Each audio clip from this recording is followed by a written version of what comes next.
大家好，我是海娟，今天做一个荞面大蒸饺。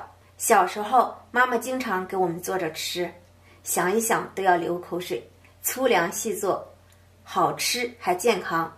下面开始制作。首先盆中放入350克的荞面，再加入350克的白面，用温水和面，边倒边搅拌。荞面最好和得软一些，这样做出来的饺子才好吃。首先，我们把这个肥肉给它切成片。起锅预热，放入我们切好的肥肉片儿，放少许的盐，开中火给它煸炒。边炒边翻拌，直到把肥肉煸成这种的油渣状。油渣放在案板上，切得碎一些，再把它剁成末。2颗酸菜先切丝，再切丁，最后剁成馅儿。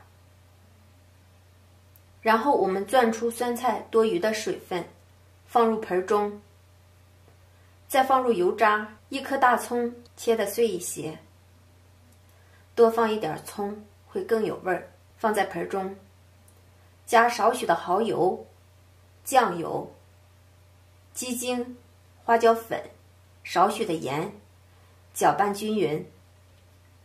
哇，看着就香。馅料的部分就做好了，这时候面也醒好了，我们拿出来搓揉几下，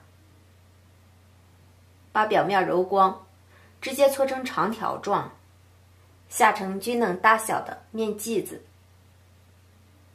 把每个面剂子沾一些面粉，然后我们给它按压扁，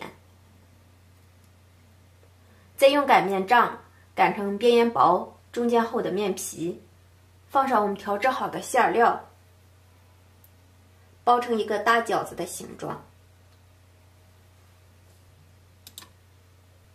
锅中先把水烧开，放入碧莲，盖上盖子，开中火蒸15分钟。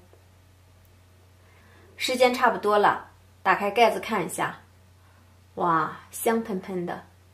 这样做出的荞面馅大饺子，皮儿薄，馅儿又大，酸香又开胃，小时候的味道特别的好吃。如果您喜欢吃荞面，可以在家尝试这样做哟。我是海娟美食，我们下个视频见。